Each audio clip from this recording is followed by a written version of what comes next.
When I was 12, I came to the conclusion that everyone in the world, including my own family, was against me. I was never a problem child, but my parents sure treated me like one. For example, I used to need to be home by 5 p.m. every day. This clearly restricted my amount of playtime outdoors. I wasn't allowed to have friends over to play at the house, nor was I allowed to go over to anyone else's. I had to finish homework directly after I came home from school, no matter how long it took. My parents refused to buy me video games and forced me to read books and then write a book report on them to prove I actually read it. Now, even though these rules listed above were quite frustrating to me as a child, they aren't what upset me most. What really hurt me was the lack of compassion on behalf of my parents. My mother was a bitter woman who always made me feel guilty about accidents or mistakes I've made. My father only knew one emotion: frustration. The only time he spoke to me was when he screamed at me for receiving poor test scores or beat me for misbehaving. But enough about them. Let's talk about my school's psychologist. For his own privacy, we will call him Dr. Tanner. Like most junior high schools, a psychologist is always available on campus during school hours to assist any students in need of counseling, whether it's emotional, academic, social, behavioral, etc. To be honest, I've never seen any students talking with Dr. Tanner. Every day, I would walk past his office on my way to the cafeteria and peek through his door's little window. He would always be alone in there, working on some paperwork. I guess that most kids were too afraid to speak about their problems to an adult who was practically a stranger. For this reason, it took me 3 weeks to muster enough courage to go into his office. March 2nd, 1993, was the day I decided to voice my troubles to Dr. Tanner. During lunch break, I stood in front of his office door and knocked. Through the window, I could see him raise his head, smile, and motion for me to come in. I did. He greeted me by introducing himself and asking for my name.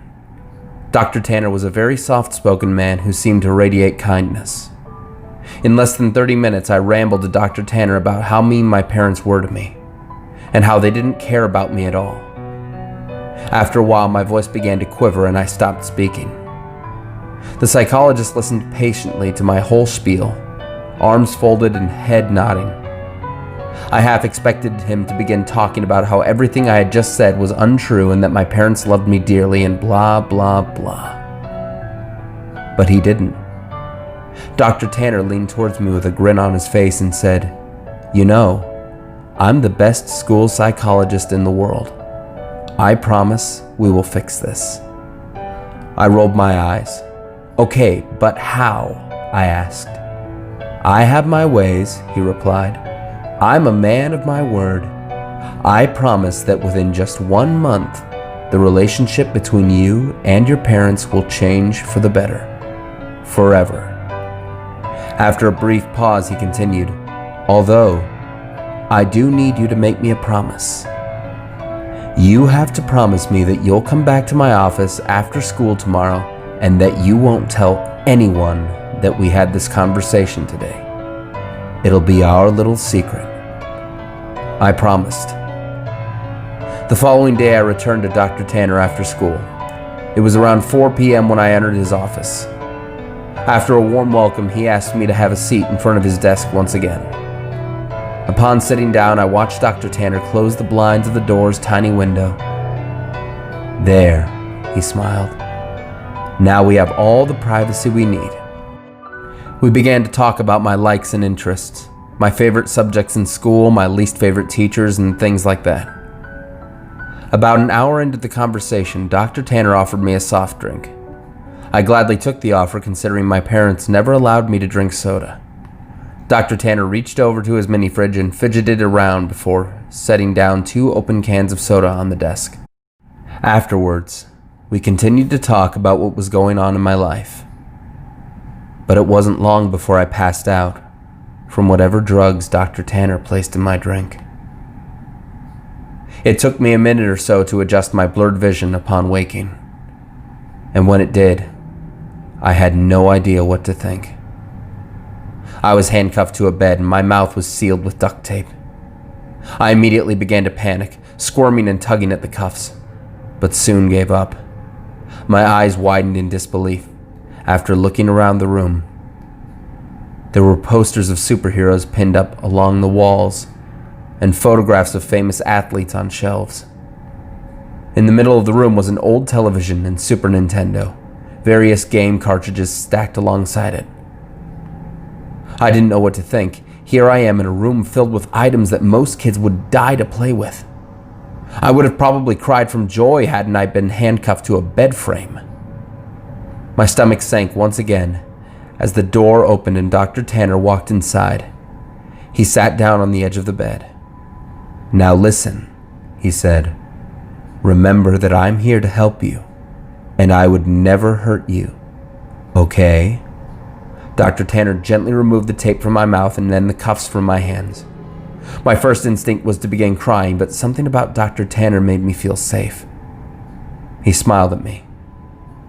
"You're going to be staying here for a while," he continued, "and during this time, you're allowed to play with any toys in this room while I'm here at home. But when I leave the house, I'll need to cuff one of your hands back to the bed. You can still watch the television, but I want you to only watch the news channels when I'm away." I sat in silence, still trying to process the information he had given me. "So," Dr. Tanner yipped, slapping me on the knee, "you go ahead and knock yourself out. I'll be back when it's time for dinner." He got up from the bed, walked across the room, and clicked the TV's power button before locking the door behind him. Several more minutes passed before I realized that Dr. Tanner wasn't joking. All that was left for me to do was boot up the Nintendo and play Mario until nightfall. At about 7 p.m., Dr. Tanner returned to the room carrying 2 plates of mashed potatoes and chicken strips. I finally gathered up the courage to ask him how long I'd been staying in this room. "Well, about a month," he replied. "Give or take a few weeks. I just have some work that I need to do." The following morning, I awoke to Dr. Tanner's hand patting me on my head. "Hey, bud, you don't have to wake up right now if you don't want. But I'm going to need to put this back on," he whispered, clamping the cold steel handcuff onto my wrist. I gazed up at him. He was wearing a collared shirt and slacks, a coat draped over his shoulder, and a suitcase at his side. He looked just how he always did when I saw him around school. Before leaving, he placed the TV's remote next to me and told me to turn it on and watch the news. The first thing I saw upon turning it on was a breaking news segment. An important-looking police officer stood at a podium surrounded by people with microphones. I happened to begin viewing halfway through his speech. "A statewide Amber Alert has been issued as of this morning. We have several investigators working towards identifying potential abductors, but as of right now, there's not much evidence. Faculty members state that the boy had been last seen around 4 or 5 in the evening on..." I began to feel nauseous as a photograph of me appeared on the screen. It was my yearbook picture from last year. Captions for the photograph displayed my name, my age, my school, and my town. Above my picture were alternating titles: "FBI begins search for child," and "Kidnapping suspect unknown," and "Potential runaway." The live footage continued, and 2 figures I soon recognized as my mom and dad stepped up to the podium. Both appeared to have reddened eyes. Tears streamed down my mother's face as she took hold of a microphone. I'd never seen so much emotion come from my mother before, as she wept on live television, stuttering on sentences such as "Please return my baby back to me," and "I'm so sorry," and "Please come home to us." When my father took the microphone, I nearly expected his attitude to be stone cold, but he too had tears in his eyes. He pleaded to the world to bring his son home safely, and lastly begged for my forgiveness. "I know I haven't been the best father, but God damn it, do I wish I had been now. Please bring my boy back." I turned off the power shortly after. My emotions were mixed.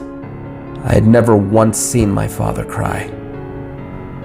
I felt miserable that my parents were being put through so much, but at the same time, I felt relief. I now know how much Mom and Dad loved me. Nearly 4 weeks have passed, and Dr. Tanner has been treating me with the utmost respect. He leaves me in the morning cuffed to the bed frame, but returns in the afternoon to eat lunch and dinner with me, talk and play games. I never would have guessed how good Dr. Tanner was at Monopoly and Scrabble. But one morning when Dr. Tanner woke me before heading off to work, I noticed a stern look on his face.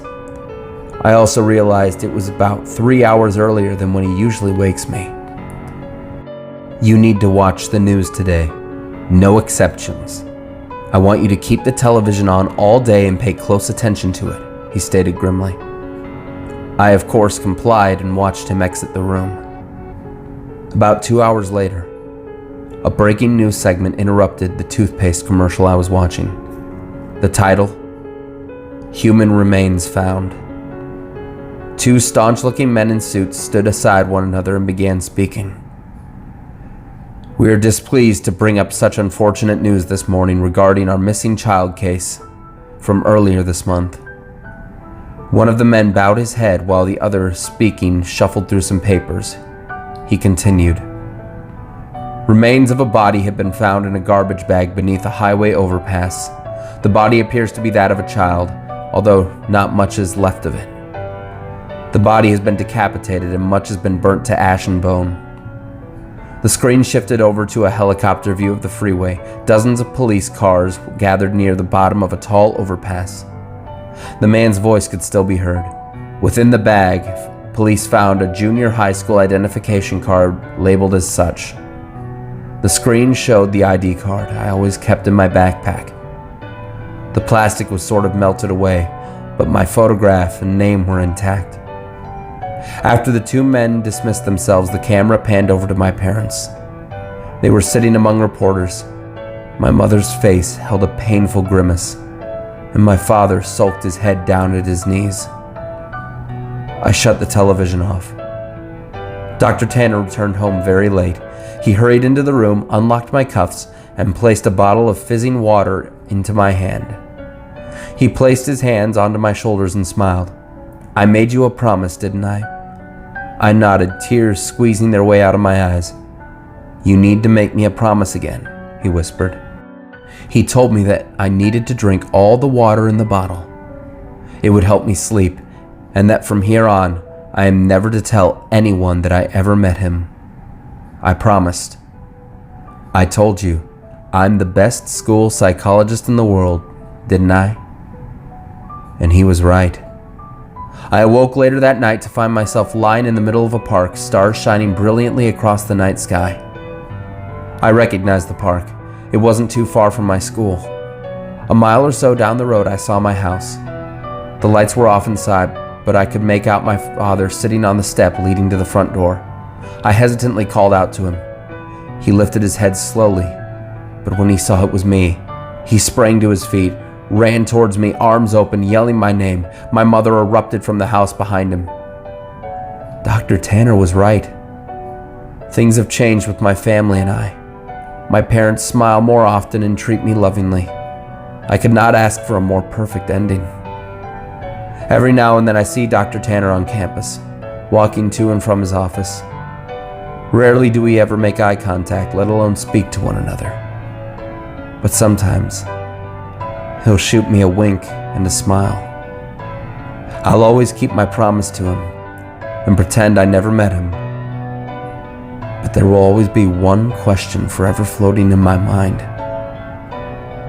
Who did Dr. Tanner decapitate and throw over the overpass?